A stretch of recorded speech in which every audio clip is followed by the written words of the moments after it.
I always get my coffee after lunch, the kind that's no longer hot but still stays warm enough to hold for a while. I sit at the corner stool in City Brew, watching the light through the window soften around people's faces. That's usually when she comes in, as if a certain hour of the day quietly belongs to her. The first time, she was reading The Remains of the Day. I'd said, half to myself, that book moves slower than life itself. She smiled, not politely, but like she understood. Maybe that's why I like it. That was the first moment I thought, maybe some things aren't meant to be said, only felt. Since then, she's been coming every other day. She always fiddles with the zipper of her bag when she's thinking.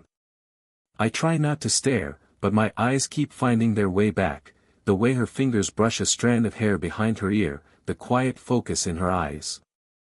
Sometimes she glances over and says, "You always order the same thing." And I answer, "Consistency's underrated." That's usually enough to make her laugh, not loudly, but just enough for the room to notice. I never asked if she was married.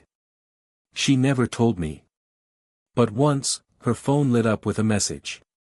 She turned it face down so quickly that even the barista stopped mid-pour. After that, I learned to stir my coffee longer than necessary, to pretend I didn't notice. I keep unsent messages on my phone sometimes. "You looked tired today. Was that song you were humming from the 90s? I think you already know I noticed too much." And then I delete them. Every time. That afternoon, the sky looked like it was about to break. The barista leaned over and said, "She's running late today." I blinked. "Who?" He smirked. "The lady you always wait for," without admitting it. I signed the receipt and left without replying. The first drops had started to fall. Through the window, I saw her, sitting with two of her friends. Laughing. Someone whispered something to her, and she froze just for a moment. Then she looked up, directly at me. Her eyes held something between recognition and denial. She gave the slightest shake of her head, "Not now." I turned away. Behind me, their laughter broke through the rain, too loud, too knowing. When I reached the curb, my phone buzzed. A message from her, "You weren't supposed to see that." I stopped walking. The street shimmered with rain and headlights. And that's when it hit me, maybe everyone already knew. Everyone but me. It had been a week since that message. We never talked about it. We didn't talk at all, really, not through texts, not in person. But I still went to City Brew. Same time, same corner seat. Old habits cling harder than pride. On the 8th day, she came in quietly. No makeup this time, just a gray cardigan and tired eyes. When she saw me, she hesitated, half a second, maybe, then walked over. "Can I sit?" she asked. I just nodded. For a while, neither of us spoke. The air between us wasn't awkward, it was, aware. Like two people sitting beside a memory they weren't ready to name. Finally, she said, "That day, with my friends, it wasn't what it looked like." I looked up, surprised at her tone. Calm, measured, but there was a tremor under it. "I didn't think it was," I said. But it looked like something everyone else understood better than I did. She smiled faintly. People love a good story. Especially if it isn't theirs. Then, softer, "My husband moved to Dubai 5 years ago. He visits once a year, if that counts." I wanted to say something, anything, but all that came out was a quiet, "I see." We fell into a silence again, the kind that makes you notice sounds, the scrape of a chair, the hum of the coffee machine, the sound of her spoon tapping gently against the cup. After a while, she said, "You're what, 24? 23. She laughed, I guessed too generously. Her voice had that teasing warmth again, but her eyes didn't quite match it. I wanted to ask why she came back, why sit with someone half her age, who can't even pretend to understand her life. Instead, I asked, "Do you ever regret it?" "Regret what?" Coming here. Talking to me. She didn't answer right away. She folded the napkin slowly, making a perfect line across the middle. Regret isn't the right word, she said finally. But sometimes I wish I didn't need this place as much as I do. She glanced up. And you? I gave a half smile. I wish I didn't check the door every time it opens. Her laugh was quiet, but it reached her eyes this time, soft, fragile, almost thankful. We sat there for another 10 minutes. No deep talk, no declarations.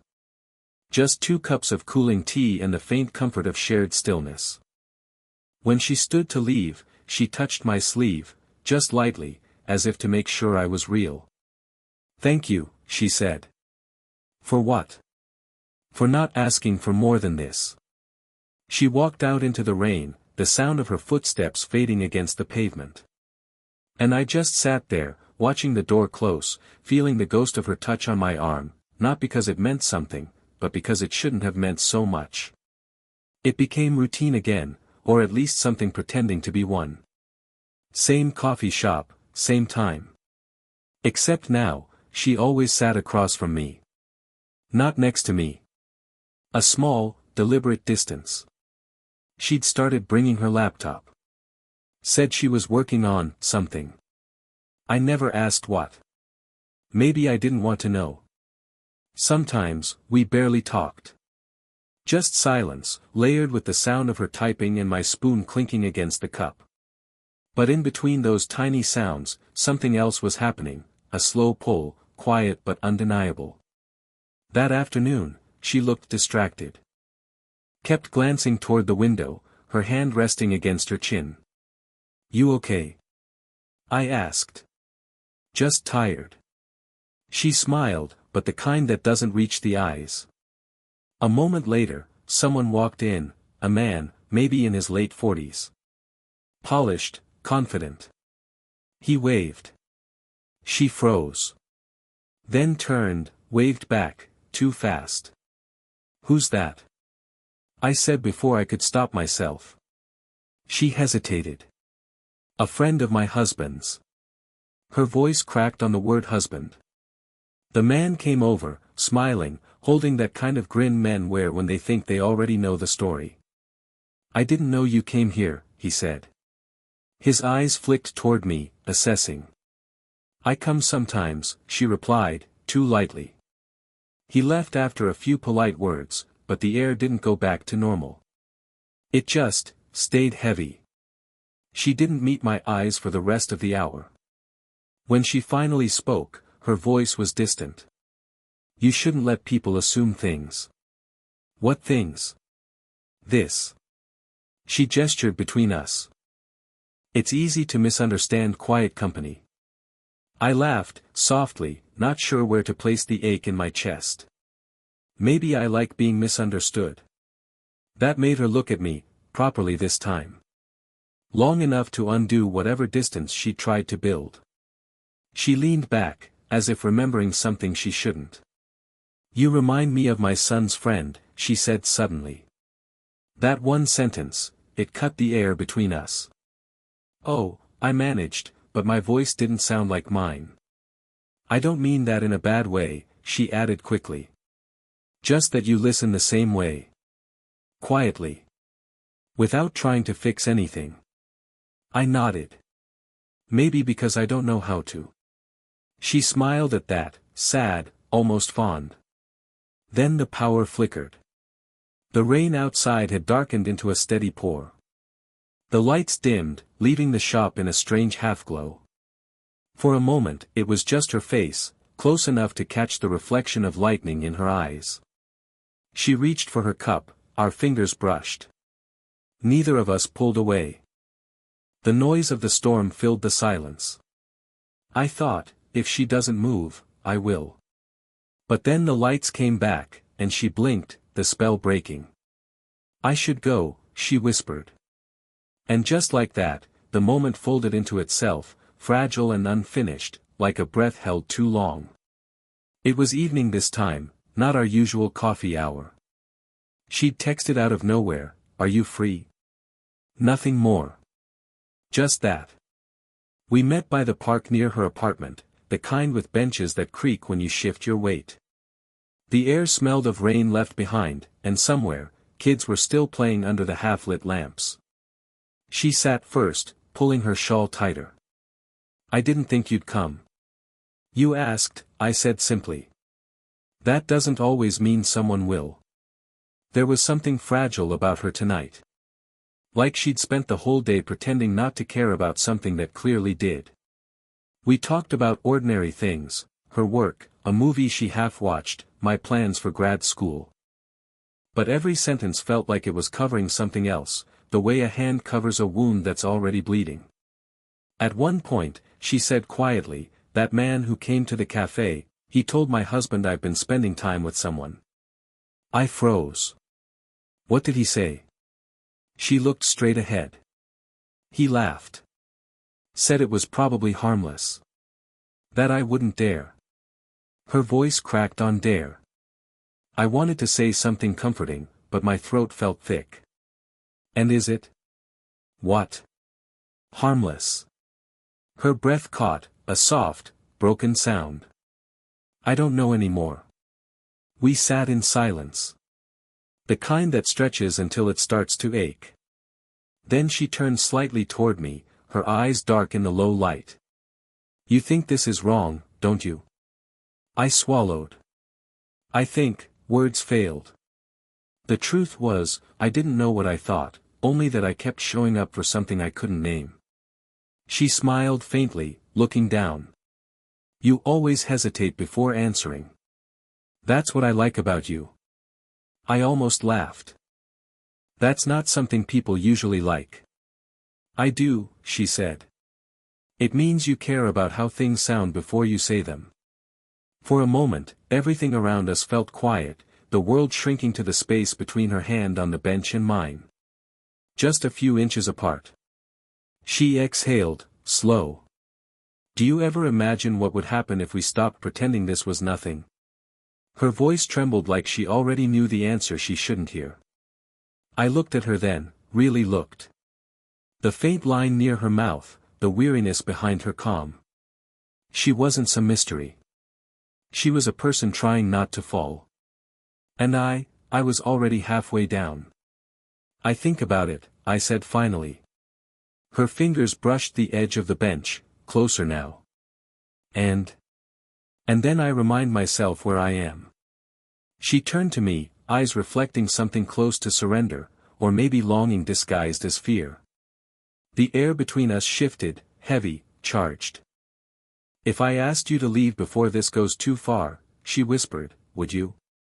I didn't answer. And she didn't ask again. She didn't come the next day. Or the one after. By the third, the barista stopped asking if I wanted her usual seat left open. That's when I knew, something had shifted. The kind of silence that doesn't explain itself. I waited for a week. Then 2. Sometimes I caught myself walking toward the cafe anyway, hands in pockets, pretending it was just habit. But it wasn't. It was hope, that stupid, quiet hope that keeps showing up even when it knows better. Then, one evening, she texted. Not a greeting. Not an apology. Just, "I think we should stop meeting for a while." That was it. No punctuation. No reason. I stared at it for minutes, typing and deleting, until my screen dimmed. The next morning, I went anyway. Same seat.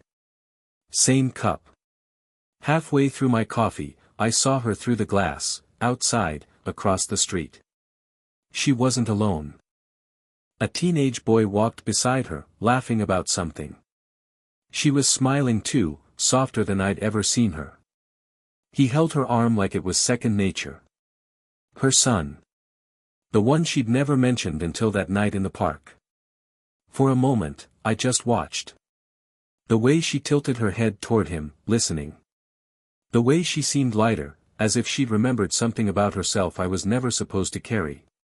When she noticed me through the window, she stopped. The smile faded, not out of guilt, but out of understanding. She didn't wave. Neither did I. She just touched her son's shoulder gently and kept walking. That evening, I sat in my apartment and tried to write something down. A message, maybe. Or a sentence that could hold the weight of not knowing what to do with what was left. You don't owe me anything. I hope you're okay. Was I ever something real, or just a space you filled? None of them felt right. I deleted them all. For the next few days, I caught myself replaying tiny moments, her laugh at the cafe, her hand brushing mine in a storm, that faint line between her brows when she was trying not to care. And then I realized, maybe she wasn't pulling away from me. Maybe she was pulling herself back from something she knew could ruin us both. Still, the silence stung. It wasn't heartbreak. Not exactly. It was like being paused mid-sentence, as if life forgot to finish the thought. I kept her seat empty for another week. Then one day, someone else sat there, a stranger with the same kind of quiet in her eyes. And I thought, maybe the world doesn't end in goodbyes. Sometimes it just forgets to say them. It had been almost a month. The cafe didn't feel the same anymore, too bright, too loud. Even the coffee tasted sharper, like it had lost the warmth it once borrowed from her presence. One Friday evening, I decided to walk home a different way, the long road past the park. The one we used to sit at, when words were few and silence still meant something. That's where I saw her. Standing under the same half-working lamp, holding a paper bag of groceries. She looked different, steadier somehow. Tired, but peaceful. She noticed me before I could turn away. For a moment, neither of us moved. Then she smiled, the kind that felt like an old memory trying to be kind. "You look well," she said. "I've been pretending to be." We both laughed, softly, the kind that breaks the ice but not the distance. "Why'd you stop coming?" I asked finally. She looked at the ground. "Because it stopped feeling harmless." Her voice was quiet, almost lost to the sound of passing cars. "I started waiting for you the way I shouldn't. And I realized I wasn't being fair to either of us. I wanted to tell her she was wrong, that I'd have waited anyway. But the truth was, I understood. Maybe too well. "You could have just said that," I murmured.